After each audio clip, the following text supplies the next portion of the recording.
देखेंगे कि प्रत्यय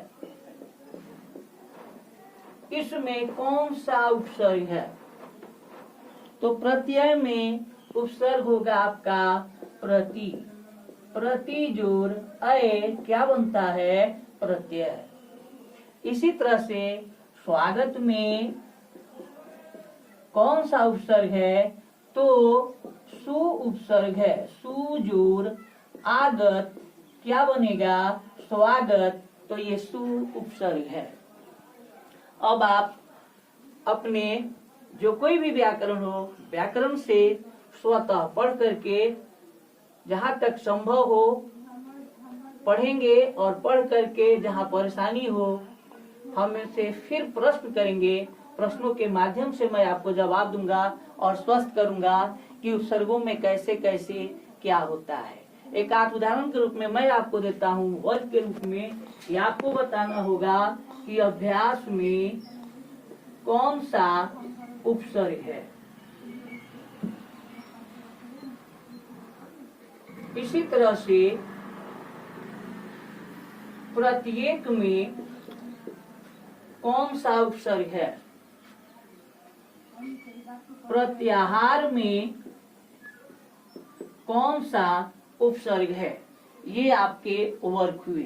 फिर हम अपने क्लास को आगे बढ़ाते हुए चलते हैं। अब उपसर्ग से प्रत्यय की ओर।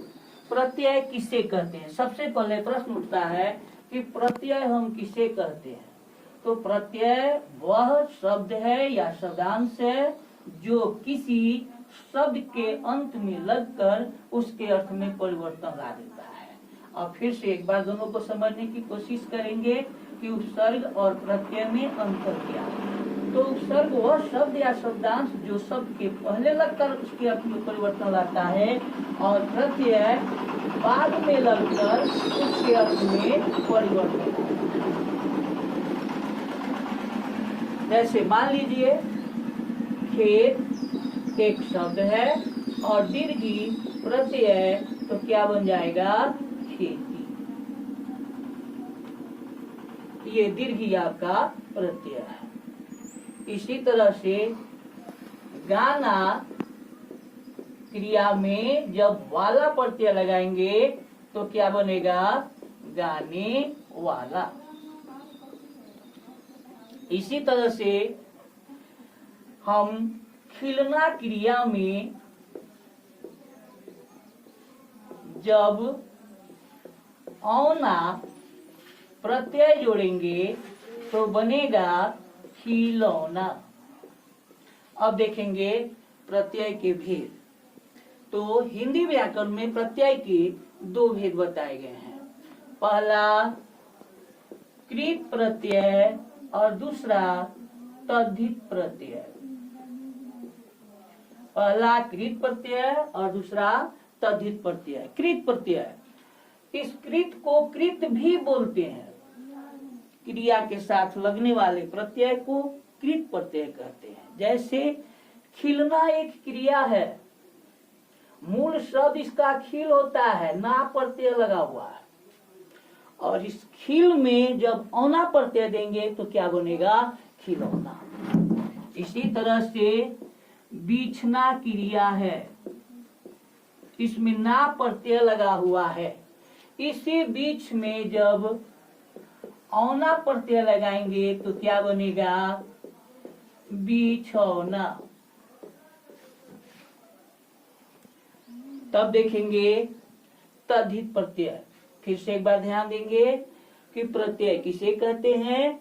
तो वह शब्द या शब्दांश जो किसी शब्द के पहले लगकर शब्द के बाद में लगकर उसके अर्थ में परिवर्तन लाता है, उसे प्रत्यय कहते हैं। जैसे खेत में दीर्घ प्रत्यय लगाएंगे तो क्या बनेगा? खेती। गाना क्रिया में वाला प्रत्यय लगाएंगे तो क्या बनेगा? गाने वाला। खिलौना क्रिया में औना प्रत्यय लगाएंगे तो क्या बनेगा? खिलौना। इस प्रत्यय के दो भेद बताए गए हैं। पहला कृत प्रत्यय और दूसरा तद्धित प्रत्यय। कृत प्रत्यय क्रिया के साथ लगने वाले प्रत्यय को क्या कहते हैं? तो कृत प्रत्यय जैसे बीछना क्रिया है, मूल इसका बीच होता है, औना प्रत्यय लगाएंगे तो क्या बनेगा? बिछौना। तद्धित प्रत्यय संज्ञा सर्वनाम और विशेषण के साथ लगने वाले प्रत्यय को क्या कहते हैं? तद्धित प्रत्यय कहते हैं। फिर से एक बार, संज्ञा सर्वनाम और विशेषण के साथ लगने वाले प्रत्यय को क्या कहते हैं? तो तद्धित प्रत्यय कहते हैं। सबसे पहले देखेंगे यहाँ पर, जैसे खेत में दीर्घ प्रत्यय लगाया तो क्या बन गई? खेती। इसी तरह से आपको दूसरा होगा